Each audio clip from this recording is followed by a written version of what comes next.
Hello दोस्तों, welcome to your educational informational channel Sahitya Sagar. मेरा नाम है डॉक्टर अलका और कोशिश कर रही हूँ मैं कि आपके पास मध्य प्रदेश से संबंधित टीचिंग फैकल्टी की जो भी उपयोगी सूचनाएं हैं वो आप तक उपलब्ध कराऊं। इसी संबंध में दो तीन सूचनाएं हैं। एक सूचना है आपकी उच्च शिक्षा विभाग में जो अतिथि विद्वान के लिए नए पंजीकरण का वेट कर रहे हैं या फिर जो पूर्व पंजीकृत आवेदक हैं वो अपनी बारी का यानी कि चॉइस फिलिंग का वेट कर रहे हैं। एमपीपीएससी वाले कैंडिडेट जो असिस्टेंट प्रोफेसर की पेपर देने की तैयारी में लगे हैं लेकिन नेगेटिव मार्किंग से चिंतित हैं। और दूसरा जो किसी जॉब को ढूंढ रहे हैं, असिस्टेंट प्रोफेसर की हो या फिर बीएड क्वालिफाइड हो, उससे रिलेटेड हो, योगा और अन्य क्षेत्र से संबंधित हो, इन सभी के बारे में हम थोड़ी थोड़ी सी बातें करेंगे। अगर आप इन सभी टॉपिक्स में से किसी एक टॉपिक में इंटरेस्टेड है तो आप इस वीडियो को देख सकते हैं। सबसे पहली बात यह है कि जो पूर्व पंजीकृत आवेदक हैं और न्यू रजिस्ट्रेशन वाले हैं उनके लिए बुरी खबर है कि उनके नए रजिस्ट्रेशन और क्या आपके जो पूर्व पंजीकृत आवेदक थे उनके जो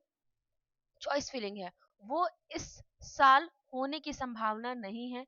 क्यों नहीं है? क्योंकि इस बार आप जुलाई 2025 से देखते हुए आ रहे हैं कि आपकी जो चॉइस फिलिंग है या आपके पंजीकरण है उनको कंटिन्यू रोका गया है। और रोका किन के द्वारा गया है?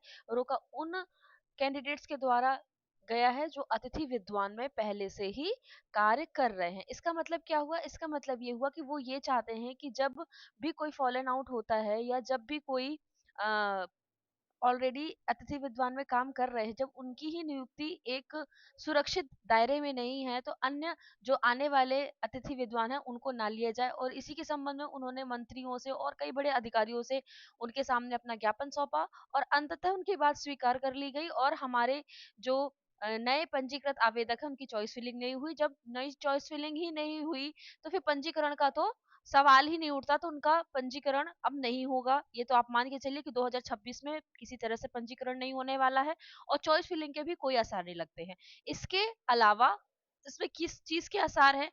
ये जो मैं आपको न्यूज बता रही हूँ ये न्यूज करीब बहुत पहले आ रही है, कंटिन्यू आ रही है, लेकिन मैंने इसके लिए वीडियो नहीं बनाया था क्योंकि मुझे इतनी बड़ी बात नहीं लग रही थी। लेकिन अब कंफर्म हो चुका है कि जो पुराने क्योंकि चुनाव आने से पहले बहुत सारे अतिथि विद्वान सरकार पर ये जोर जरूर डालेंगे कि उनकी जो नियुक्ति है वो स्थायी हो। हालांकि ऐसा लगता नहीं है कि स्थायी हो, लेकिन सरकार है, कुछ भी हो सकता है, इसलिए हमें इन सब चीजों पे नजर बनाए रखना है। तो अगर आप इंटरेस्टेड हैं, आप चाहते हैं इसके खिलाफ कुछ करना या आप अपनी बात वहां तक रखना चाहते हैं तो आप इस न्यूज का रेफरेंस लेकर आप कर सकते हैं। तो यहाँ पर टाइटल में दिया हुआ था एमपी के जो अतिथि विद्वान हैं, उनको मिल सकता है स्थायित्व। किस हिसाब से? जो हरियाणा प्रदेश है उसके अनुसार, जैसे वहां पर एक मॉडल था हरियाणा मॉडल में कि जो उच्च शिक्षा विभाग में जो अतिथि विद्वान ने कार्य कर रहे थे उन्हीं के हिसाब से यहाँ भी हो सकता है। तो यहाँ पर पूरी न्यूज दी हुई है कि मध्य प्रदेश के सरकारी कॉलेज में वर्षों से जो सेवा दे रहे हैं अतिथि विद्वान, चूंकि उनको छूट ऑलरेडी एमपीपीएससी में मिल चुकी है, ठीक है, एमपीपीएससी में मिल चुकी है, लेकिन फिर भी वो लगातार अपनी सैलरी बढ़ाने की मांग कर रहे हैं, वो लगातार अपनी स्थायित्व की मांग कर रहे हैं, तो वो कंटिन्यू अपनी मांग करते जा रहे हैं। उन्होंने कितने केसेस भी लगाए हुए हैं। तो जो वर्षों से सेवाएं दे रहे हैं अतिथि विद्वान उनके लिए एक राहत की उम्मीद जगी है। उच्च शिक्षा विभाग ने हरियाणा सरकार के मॉडल पर अतिथि विद्वानों को स्थायित्व और सामाजिक सुरक्षा देने की दिशा में प्रक्रिया शुरू कर दी है। आप समझ रहे हैं?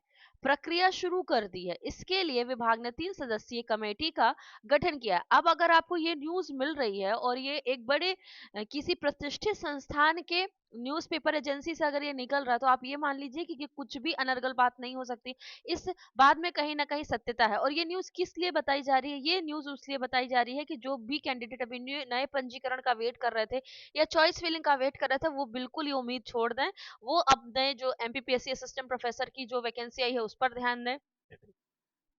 तो क्या किया है? 3 सदस्यीय कमेटी का गठन किया है। उच्च शिक्षा मंत्री इंदर सिंह परमार ने कहा है कि हरियाणा सरकार की नीति का परीक्षण किया जा रहा है और उसी के आधार पर मध्य प्रदेश में निर्णय लिया जाएगा। फिलहाल प्रदेश में असिस्टेंट प्रोफेसर की भर्ती में अतिथि विद्वानों को 25% आरक्षण दिया जा रहा है, लेकिन लंबे समय से वो स्थायी सेवा की मांग कर रहे हैं। तो ठीक है, ये और भी क्या कहते हैं न्यूज है, पर वो अब वो आपके हित में तो नहीं होगी। अतिथि विद्वान जो है उनके लिए गुड न्यूज है, उनके लिए बहुत अच्छी है, लेकिन जो नए पंजीकरण का वेट कर रहे हैं, नए चॉइस फिलिंग का वेट कर रहे हैं, अब यहाँ से फुल स्टॉप लग जाता है कि आप वेट ना करें। क्यों?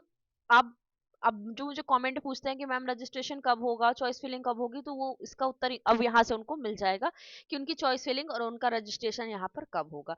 अगली बारी है आपकी एमपीपीएससी असिस्टेंट प्रोफेसर की।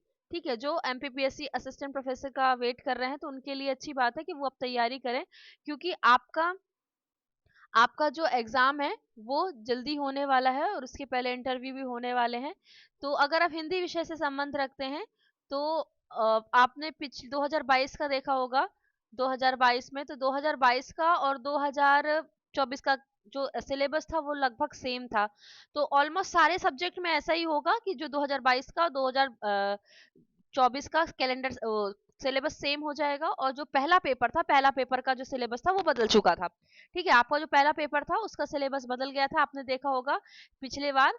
जो आपका फर्स्ट पेपर है, फर्स्ट पेपर का जो सिलेबस है वो बदल गया होगा, तो तैयारी हमको उसके हिसाब से करनी है और नेगेटिव मार्किंग के हिसाब से करनी है।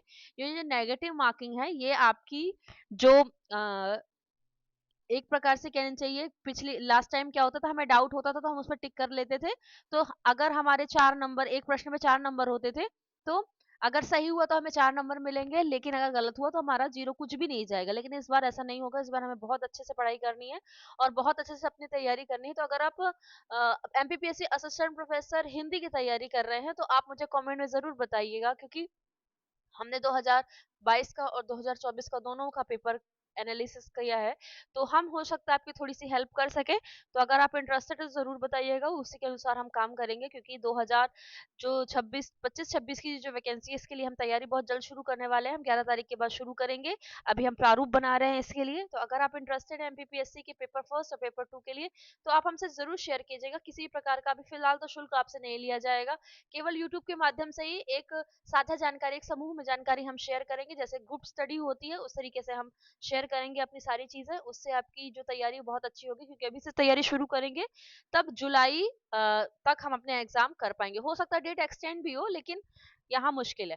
तो ठीक है, क्योंकि लास्ट टाइम इसलिए बोले डेट एक्सटेंड होना मुश्किल है, क्योंकि पिछली बार भी ऐसा ही हुआ था, जब नोटिफिकेशन आया था, जनवरी में पेपर था और मई में रिजल्ट निकाल दिया था, और 1 जून को जैसे आपका पेपर हो गया था। 1 जून को मतलब एक्सटेंड होते होते रह गया था, लेकिन एक्सटेंड नहीं हुआ था, पेपर हो गया था। तो हो सकता है एमपीपीएससी अपने निर्धारित समय पे ही एग्जाम ले। तो अगर आप इंटरेस्टेड हैं पेपर 1 पेपर 2 में, तो अपनी तैयारी शुरू कर दीजिए। हिंदी के हैं तो आप कमेंट करके मुझे बताइएगा, ताकि मैं संख्या देख सकूं कि कितने लोग हैं।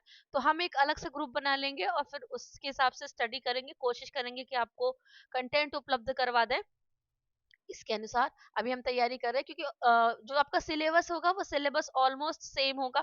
जैसे 22 और 24 का सेम था, मान लीजिए बदलेगा भी तो क्या बदलेगा, कुछ कुछ रचनाएं हो सकता है बदल जाए।